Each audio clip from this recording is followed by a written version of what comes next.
இந்த ஒரு படத்த நம்ம பார்க்கும்போது, ஹீரோ வந்து ஒரு டாகா வந்து பிறக்க வேண்டியது.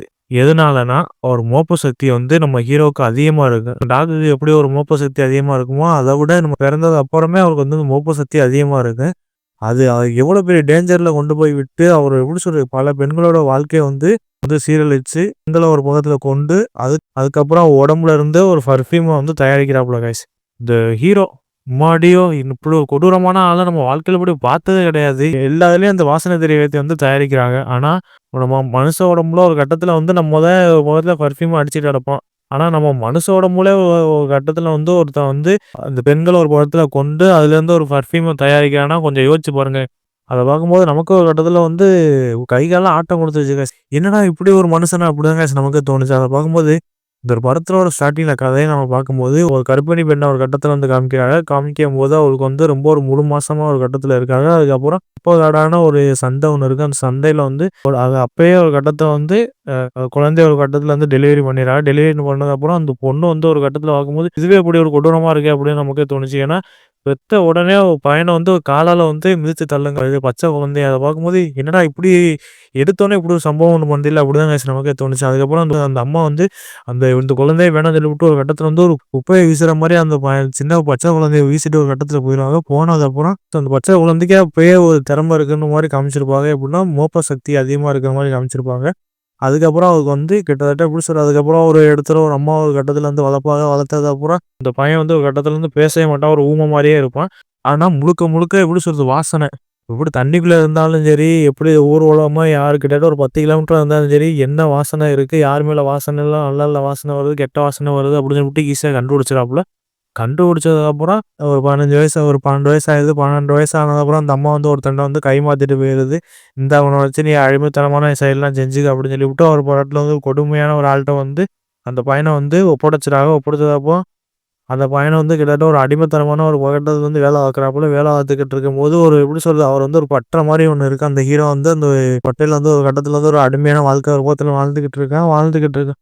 எந்த ஒரு கிராமத்துக்கும் ஒரு கட்டத்துல போகாம கொள்ளாம அந்த பட்டறையில ஒரு கட்டத்துல வாழ்ந்துகிட்டு இருக்கான். வாழ்ந்துகிட்டு இருக்கும்போது, அந்த பட்டறையில வேலை பார்க்குற முதலாளி வந்து ஒரு கட்டத்துல வந்து அந்த ஒரு எப்படி சொல்றது, அந்த நகரத்துக்கு கூட்டிட்டு போறாப்புல. கூட்டிட்டு போகும்போது, அங்கே வந்து ஒரு பெண்ண வந்து பார்க்குறான். அந்த பெண்ணோட வாசனை வந்து அவனுக்கு ரொம்ப புடிச்சு போயிருது. புடிச்சு போனதுக்கப்புறம் அந்த பெண்ண ஒரு பக்கத்துல வந்து ஃபாலோ பண்ணிட்டு வரான்.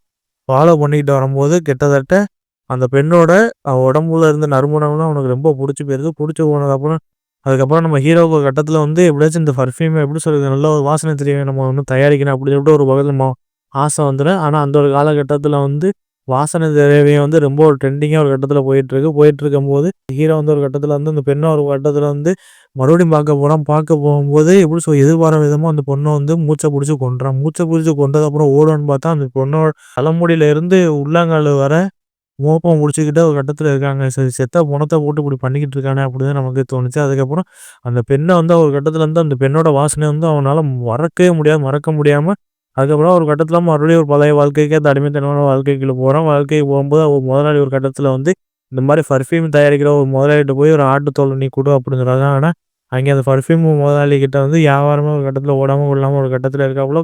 இருக்க போகும்போது ஒரு கட்டத்துல வந்து அவனோட டேலண்ட்ட வந்து அந்த அந்த பெர்ஃப்யூம் முதலாளிட்ட வந்து அந்த திறமையெல்லாம் ஒரு கட்டத்துல காமிச்சான். இந்த சின்ன பொருட்கள்லாம் சேர்த்தா நல்ல நறுமணம் வரும் அப்படின்னு சொல்லி முதலாளிக்கு அவனுக்கு வந்து ஒரு நெருக்கமான ஒரு உறவு ஒண்ணு ஏற்படுது. அதுக்கப்புறம் அந்த எப்படி சொல்றது, அந்த அடிமைத்தனமான ஆள்ட்ட இருந்து நம்ம இந்த ஒரு பெர்ஃப்யூம் முதலாளி ஒரு கட்டத்துல வந்து மீட்டு எடுத்து நம்ம ஹீரோ ஒரு கட்டத்துல ஒரு கையில வச்சுக்கிட்டு இருக்காங்க. கையில வச்சுக்கிட்டு இருக்கும்போது நம்ம ஹீரோ ஒரு கட்டத்துல வந்து வேற லெவல்ல சம்பவம்லாம் பண்றாப்புல. என்ன சம்பவம்னா, பெர்ஃப்யூம தயாரிக்கிற நம்பர் 1 கடையா ஆக்கிறாப்புல. அதுக்கப்புறம் அவரும் இன்னும் கொஞ்சம் நம்ம நல்ல ஒரு பெர்ஃப்யூம் தயாரிக்கணும் அப்படின்னு சொல்லிப்புட்டு அவருக்கு வந்து எப்படி அந்த பெண்ணோட உடம்புல இருந்த நறுமணம் அவர எங்கேயுமே ஒரு உலகத்துல எந்த ஒரு வேலை செய்யாம கொள்ளாம அந்த பொண்ணோட உடம்புல இருக்கிற அந்த வாசனை நமக்கு எப்படியாச்சும் வேணும் அப்படின்னு சொல்லிப்புட்டு ஒரு கட்டத்துல சொல்றாப்புல. சொன்னதுக்கப்புறம் அங்கேருந்து அங்க ஸ்டார்ட் ஆகும். எப்படின்னா, இந்த ஒரு வாசனை தெரியாமலே யாருமே அவ்வளோ மக்கள் விரும்ப விரும்ப மாட்டாங்க. அதனால நம்ம வேற மாரி டிஃப்ரெண்ட்டா பண்ணுவோம்னு சொல்லிப்புட்டு ஒரு பூனைய கொண்டு கொதிக்க வச்சான். கொதிக்க வச்சு அதுலேருந்து வர வாசனையே ஒரு கட்டத்துல வந்து அந்த முதலாளிட்ட சொல்றான்.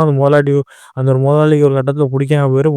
புடிக்காம போனதுக்கப்புறம், "உன்னோட விருப்பம் என்னமோ நீ அத பண்ணு" அப்படின்னு சொல்லிட்டு கொஞ்சம் காசு பணத்த குடுத்து, அதுக்கப்புறம் ஒரு டீல் ஒண்ணு போட்டுக்கிறாப்புல. எனக்கு கிட்டத்தட்ட ஒரு 100 வகையான பர்ஃப்யூம் வந்து நீ சொல்லிக் குடுத்துட்டு போயிரு அப்படின்னு சொல்லிப்புட்டு, அந்த முதலாளி ஒரு கட்டத்தில வந்து அந்த எப்படி சொல்ல ஹீரோ ஒரு கட்டத்தில சேர்ந்து என்னெல்லாம் பொருள்லாம் சேர்க்கணும் அப்படின்னு சொல்லிப்புட்டு கிட்டத்தட்ட 100 வகையான பர்ஃப்யூம் வந்து சொல்லிக் குடுத்துட்டு போயிறாப்புல. சொல்லிக் குடுத்து போனதுக்கப்புறம் அன்னைக்கு நைட்டே முதலாளியோட வீடு ஒரு கட்டத்தில இடிஞ்சு இறந்துறாப்புல. அதுக்கப்புறம் நம்ம ஹீரோ ஒரு கட்டத்தில வந்து இங்க இன்னொரு ஒரு கிராமத்துக்கு நம்ம ஹீரோ ஒரு கட்டத்தில போறாங்க. போகும்போது அங்கேயே வந்து ஒரு பொண்ணு ஒண்ணு பார்க்குறாப்புல. அங்கே பார்க்க போகும்போது நம்ம ஹீரோ ஒரு கட்டத்தில வந்து இந்த ஒரு பொண்ணோட உடம்புல வந்து வாசனை நல்லாயிருக்கு அப்படின்னு சொல்லிட்டு ஒரு கட்டத்தில போறாப்புல. போகும்போது கிட்டத்தட்ட இன்னொரு பர்ஃப்யூம் தயாரிக்கிற இடத்துக்கு ஒரு கட்டத்தில போறாப்புல. அங்கே போகும்போது அவரு இந்த பர்ஃப்யூம் தயாரிக்கிற இடமே நம்ம ஹீரோ ஒரு கட்டத்தில வந்து அந்த முதலாளி வந்து ஒப்படைச்சிறாப்புல. ஒப்படைச்சது அப்புறம் தாங்க அடுத்த ஒரு ட்விஸ்ட்டு என்னன்னா, நம்ம ஹீரோவுக்கு புடிச்ச பெண்கள் ஒரு கட்டத்தில வந்து சுடுதண்ணீல போட்டு வேக வச்சு பர்ஃப்யூம் தயாரிக்கிறான். என்னடா டேய் மனுஷன் இப்படி ஒரு கொடூரமான ஒரு ஆளா இருக்கானே! அப்படிதான் நமக்கே தோணுச்சு.